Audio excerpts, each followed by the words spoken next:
तो बच्चों पिछली वीडियो में हमने एटम की डेफिनेशन देखी थी, ठीक है। ये डेफिनेशन क्या है देखिए, it is smallest particle of matter which is indivisible.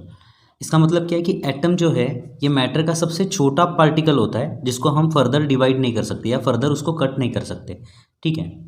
तो बच्चों ये मैटर जो है ये छोटे छोटे पार्टिकल से बना हुआ है, और ये छोटा पार्टिकल दिखता कैसे है ये आज तो हमें पता है, लेकिन 2500 साल पहले ये हमें पता नहीं था दोस्तों, ठीक है।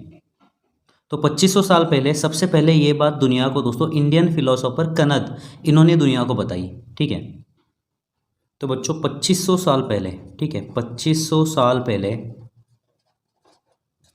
इंडियन फिलोसोफर थे, उनका नाम था कनद। इन्होंने उस छोटे पार्टिकल के बारे में दुनिया को जानकारी दी, ठीक है। तो ये जो इंडियन फिलोसोफर कनद थे इन्होंने उस छोटे पार्टिकल के बारे में क्या क्या बताया देखिए।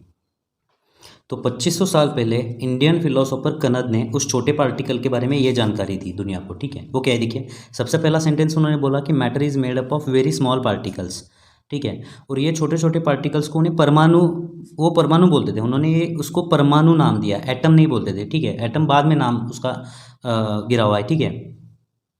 तो ये जो कनद है ये इस छोटे से पार्टिकल को परमाणु बोलते थे, ठीक है। और परमाणु मतलब वो छोटा सा जो पार्टिकल है उसके बारे में और क्या बताया उन्होंने, परमाणु इज़ इनडिविजिबल, मतलब आप उसको कट नहीं कर सकते, and it is indestructible. Indestructible मतलब आप उसको ख़त्म नहीं कर सकते, वो वैसे ही रहेगा।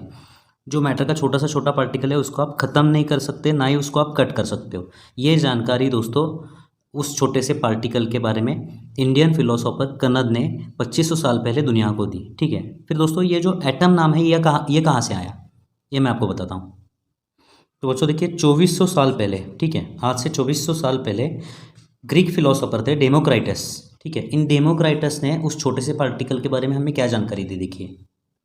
तो डेमोक्राइटस ने 2400 साल पहले दोस्तों देखिए यहाँ पर हमें ये जानकारी दी, ठीक है। पहले उन्होंने बोला कि matter is made up of very small particles. तो जो फिलोसोफर कनद ने बोला वही इन्होंने बोला कि matter is made up of very small particles.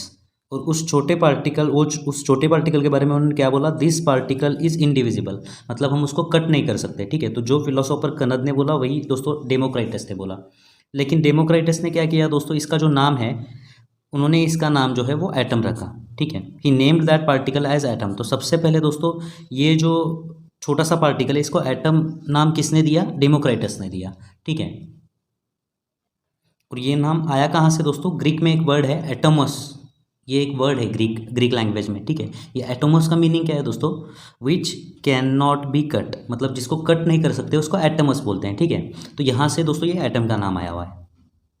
तो यहाँ पे दोस्तों देखिए ये एटम की हिस्ट्री पढ़ रहे हैं। सबसे पहले देखिए दोस्तों यहाँ पर फिलोसोफर कनद ने एटम के बारे में कुछ बोला, ठीक है। फिर उसके बाद डेमोक्राइटस ने उसका नाम एटम रखा, ठीक है। फिर उसके बाद बहुत सालों तक दोस्तों पढ़ाई नहीं हुई एटम के बारे में। देखिए फिर आगे क्या होता है। तो इसके बाद दोस्तों देखिए 1803 में, अभी मतलब एक 200 साल पहले बोल सकते हो आप यहाँ पर, 1803, ठीक है। इस ईयर में डाल्टन नाम के एक साइंटिस्ट थे, डाल्टन नाम के एक साइंटिस्ट थे, इन्होंने एटम की स्टडी की और उसके बारे में हमें कुछ जानकारी दी, ठीक है। उसी को दोस्तों डाल्टन्स एटॉमिक थ्योरी बोलते हैं। डाल्टन ने जो जानकारी दी एटम के बारे में उसको डाल्टन्स एटॉमिक थ्योरी बोलते हैं, ठीक है।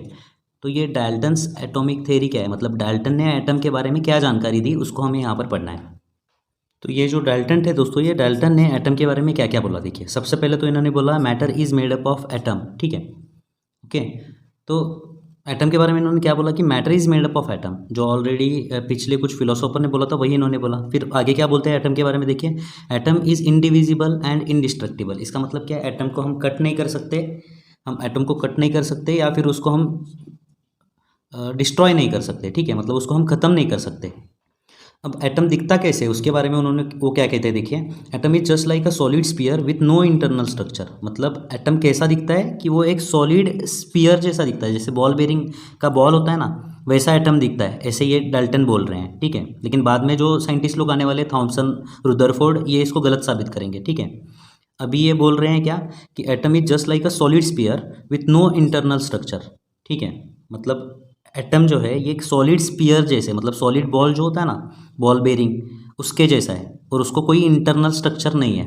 जैसे उन्होंने एक एग्जांपल आपके टेक्स्ट बुक में दिया है, जैसे बूंदी का लड्डू होता है ना, बूंदी का लड्डू अगर आप कट करोगे तो उसके अंदर आपको इंटरनल स्ट्रक्चर दिखाई देगा, ये छोटे छोटे ऐसे बूंदी दिखाई देंगे आपको, ठीक है। तो ये बूंदी के लड्डू को क्या होता है, इंटरनल स्ट्रक्चर होता है, ठीक है। लेकिन ये एटम जो है, एटम को कोई इंटरनल स्ट्रक्चर नहीं होगा, ठीक है। ये सॉलिड स्पीयर जैसा होगा, मतलब ये देखिए ये ऐसे दिखेगा, स्पीयर जैसा दिखेगा, ठीक है। तो एटम ऐसे दिखता है, ऐसा डाल्टन ने बोला, इसीलिए इसको डाल्टन का एटॉमिक मॉडल बोलते हैं, ठीक है। इसको क्या बोलेंगे? डाल्टन्स एटॉमिक मॉडल, ठीक है, ओके। और क्या बोलते हैं देखिए, ये इस एटम के बारे में डाल्टन हमें और क्या बोलते हैं?